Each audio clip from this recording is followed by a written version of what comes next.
Heavenly Father, our Lord in heaven, just thank you for the day, Lord. I thank you for just giving me an able body to come to work today, Lord, and to be with some men that I just love, Lord. You know, Danny behind the camera, and then Adam coming here to bless us with his presence, Lord. He's a man that I know, that I've gotten to know very well throughout the years, and he's just somebody that I've learned so much from, Lord. I pray today that whatever conversation comes out of this, that it glorifies your name, Lord. And I know that Adam's not a Christian right now, but I hope, God, that, you know, if there's something for you to reveal to him through this conversation, Lord, that you reveal it. I pray that we have fun, and that if there are any listeners out there listening to this, that they get whatever they need by tuning in, Lord. And just everything that we do is for you. Everything that we do is in your name, Lord, in Jesus Christ. Amen. Amen. Welcome to the Daily Bread Podcast, y'all. Took a little hiatus. Holidays is tough. That's an excuse.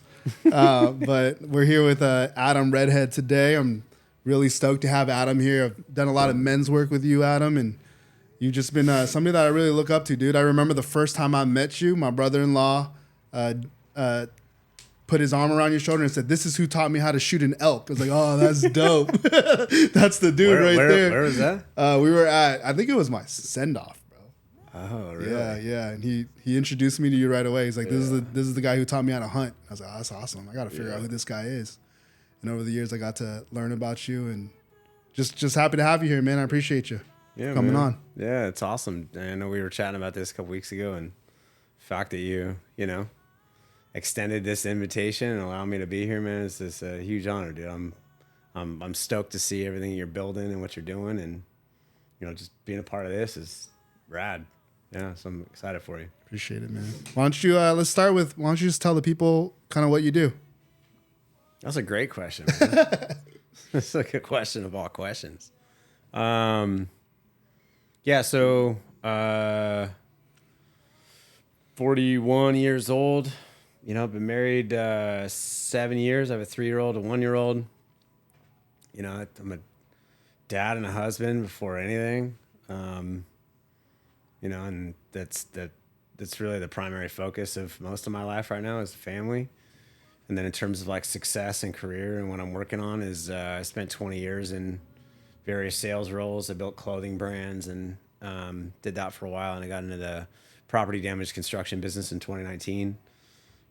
Started that, wrapped my truck and put a bunch of equipment in a enclosed trailer, and just got to work. And I sold that in April, and exited. So now I'm in a transition period to do what's next and kind of exploring what that looks like.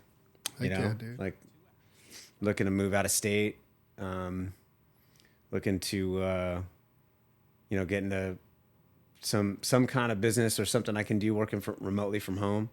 So I'm really leaning into this idea of being a fractional COO, like stepping in and helping companies for a period of time do a restructure or an overhaul to accomplish a particular objective. So let's say they hit a $5 to $10 million mark and they want to hit 20 or 30, but they're like stagnant. And what they're missing is that operational strategy, component. Like how is this organization structured? Like how can it take on more? And then bring in somebody like me to sort of flip it all upside down and rework it, put it back together so it can scale, and hand it back to them and do that for like 6, 12, 18-month engagements. That's the idea. Dope. I think I'd be like, I've done enough now to kind of really figure out that like I enjoy doing that kind of stuff. Like I'm an operations guy. I spent 20 years in sales, and I never really enjoyed sales. I was pretty decent at it and I could train it pretty well, but I never really enjoyed it.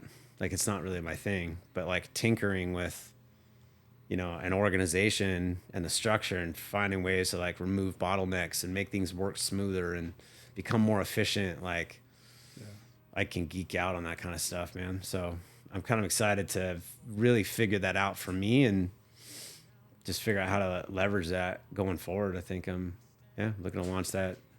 I'm in the process of launching that right now. Right on, bro. Okay, so we're we're gonna go into the past a little bit Sure. before we move on, because there's one thing I know about you, that if there's any millennials out there, this guy helped create history, man. You told me this one time. Do you know where I'm going? No. But whatever it is, it sounds like you're full of shit.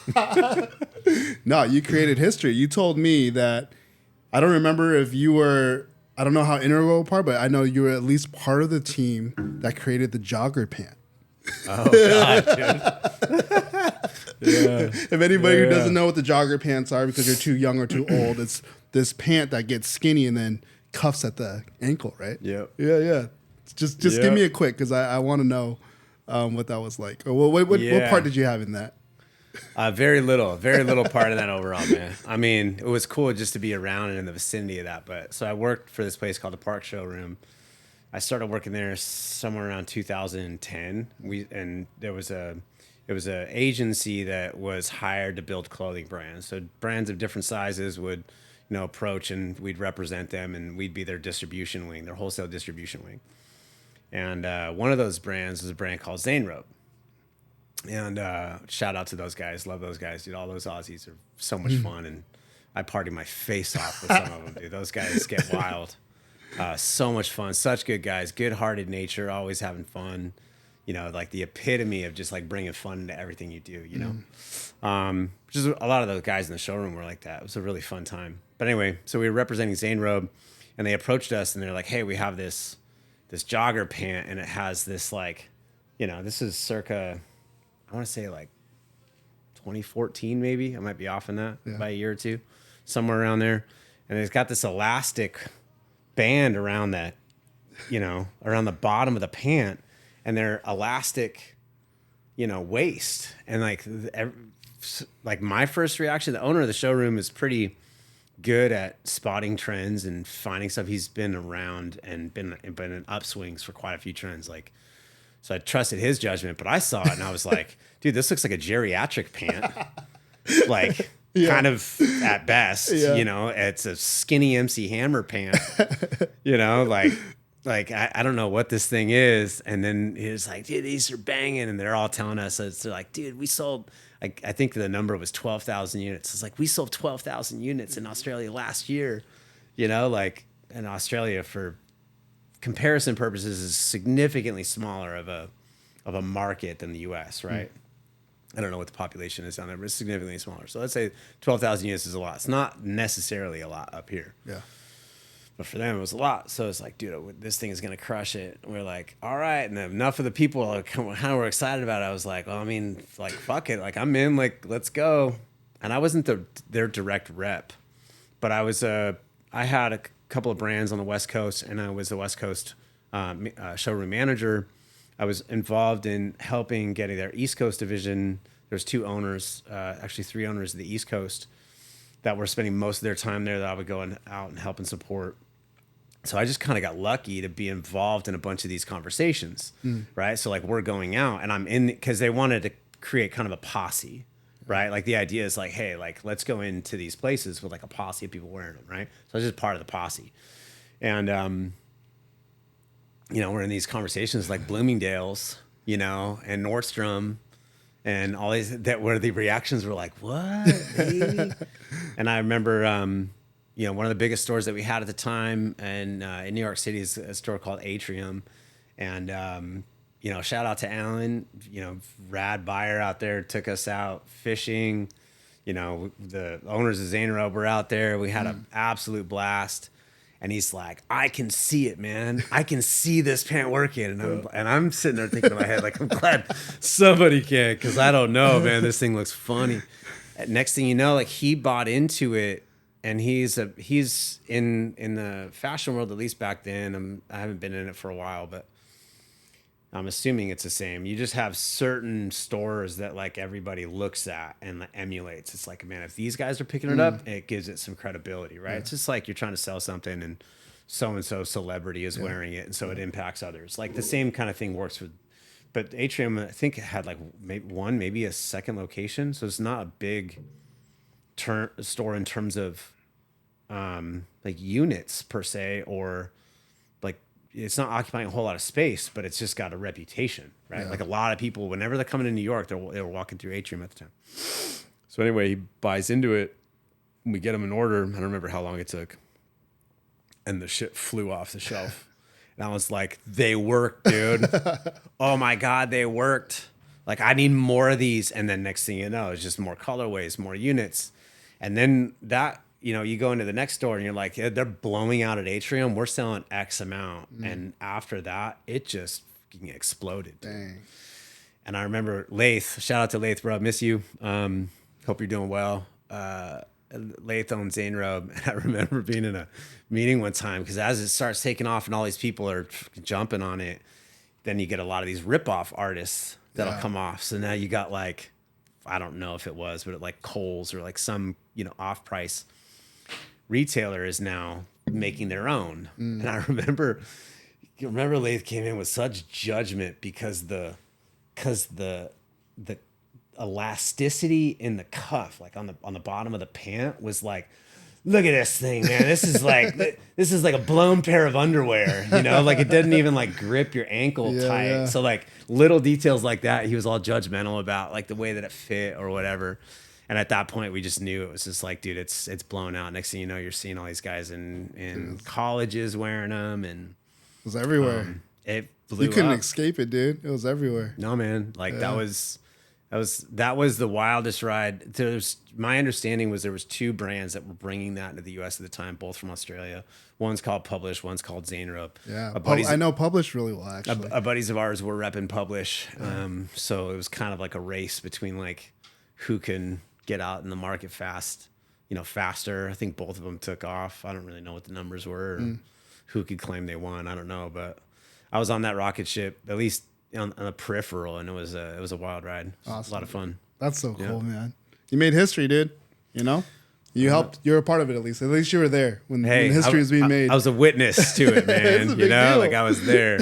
Yeah. But anyways, Yeah, man. that's So I funny. want to hear about, and then you started. I don't know where does, because what I know you from is Restoration Heroes. Yep. Like where, like you said you sold it recently, and just I kind of want to get to how did you start that? Give me a little bit of timeline on that. Sure. Yeah. Yeah. So I started that in late 2019. I was living up LA. We knew we wanted to move back down to Orange County, and found I was looking to buy a business, and I found a property damage restoration. I didn't know the industry prior to this, but I found a property damage restoration business to buy. And I ended up liking that industry a lot, and I saw a lot of potential in Orange County. That deal fell through, so I was like, I think I can just start this on my own, man. I built brands, like I did all this before, like I could just go do this. And the trade didn't seem, at the time, I thought that you didn't have to have a contractor's license. I found out, 9, 12 months into it that you actually did, so I had to figure that out. But that was one of the entry points. Was like, I wanted to get into construction, something that was a little bit more stable. I was trying to get out of the apparel market. The apparel world is just Brutal. really volatile, cutthroat. Turns out so is construction, but just different. At the time, I was just looking for something different. So anyway, found that business. It fell out, and I was like, I could do this, and took 12 months. Got trained. I found some people that were kind enough to let me shadow them on some of their jobs and being mentors. I got a business coach. Shout out to Renew Restoration up in Palmdale. My buddy Eric, who signed off on being our VP of operations and being our RMO for our contractor's license, and a huge mentor of mine. To get the business off the ground, and leaned on him for years. Man, I'd be like in crawl spaces or in attics, like not knowing what to do or trying to sign a job or whatever, and always super helpful. So just started that, and then. Fast forward 5 years, I think we hit $7 million in sales in 5 years. Yeah, so just scaled. Nice, dude. Scaled quickly. Really limited outside capital. It wasn't like we were backed by some big VC firm or something like that. It's like very, very much bootstrapped from. I had like 40 grand in my bank account for that I'd been saving up for like however many years, and then I had a line of credit. And actually, I had like 4 lines of credit because they were all small, And then just one thing after another, man. Just scaled it and then got it to a point and sold it in April. So Okay. now I'm transitioning out. It's kind of wild to have been on that ride and played obviously a pretty integral role in the building and creation of that. But yeah, man, Restoration Heroes. Something that you said that I think a lot of the maybe like the listeners can get a lot of value of is the thing that stuck out to me is you said you went into this business not knowing anything about it. Yeah. And I think there's a lot of people who I know for me, speaking personally, it's like when I start, I really didn't decide to leave my job until this started actually happening. But you know, everybody has that water cooler talk of like, man, this is what I would do if I wasn't working here or whatever, you know. And it's always something that most of the time I think I talked more about like things that I was interested in or things I already knew. How do you get into something where you're like, I don't know about this business, but this is what I want to do? How do you get there? I mean, I think that I think I did at least up until that point, like a pretty good job of like understanding what my skill sets were and what I was good at. You know, I built brands. I was really good at sales. Like I knew how to build teams. I was doing a lot of leadership development, leadership training. So like leading, like I knew that like a construction lane would be a good spot that I was in. A lot of men in that world, right? Versus fashion, where there's a lot of women, right? It's like different leadership tactics and philosophies probably apply differently. So, you know, I gave that thought. You know, I gave that considerable thought. Like, you know, like, oh, I'm gonna go be a rocket engineer.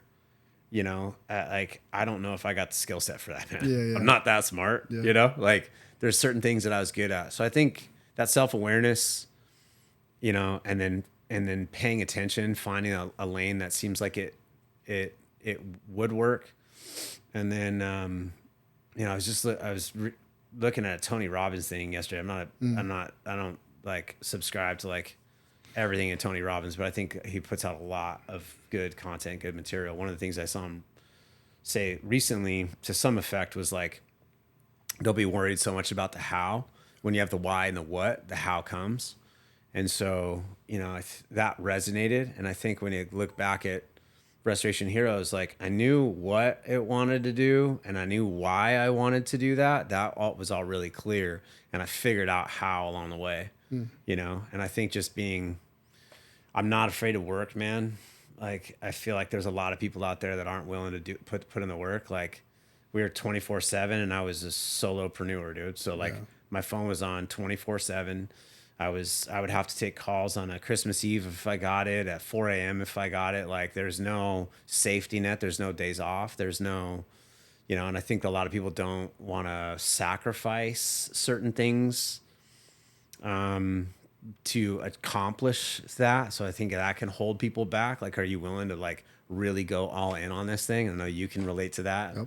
Bunch of our conversations we've had around Long Beach mushrooms, you know, at least 5 times I thought my business was going to close.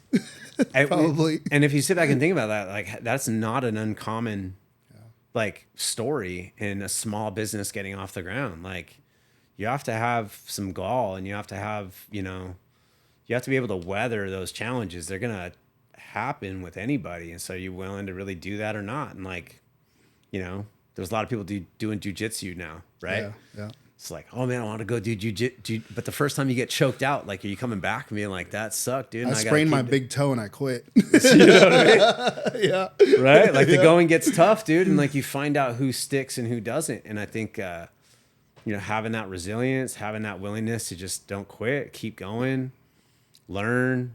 I think some tips that I got that really helped were like leaning on people who know more than me, like early. You know, I did really good with surrounding myself with people that like can help me. Like, oh man, I got a question about this. Who can I call for it? Yeah. And you know, I wasn't coming to the table thinking that I knew everything and that I was just going to make all like, if anything, I was probably a little too timid around that and didn't make certain decisions or would verify decisions because I didn't want to royally screw something up that I was going to have to clean up or pay for later. Leaning on my accountant, who I called all the time. Yeah. You know, Eric, who is my ops, you know, VP of ops, all the time. My business coach, all the time. Man, I'd be calling these people, just like asking questions until I felt comfortable enough to like do all that stuff on my own and be like, dude, I got it now, you know? And once that clicked, it was like, you know? It's awesome, dude. Yeah. I think definitely there's days where I'm like, everybody should be an entrepreneur, you know?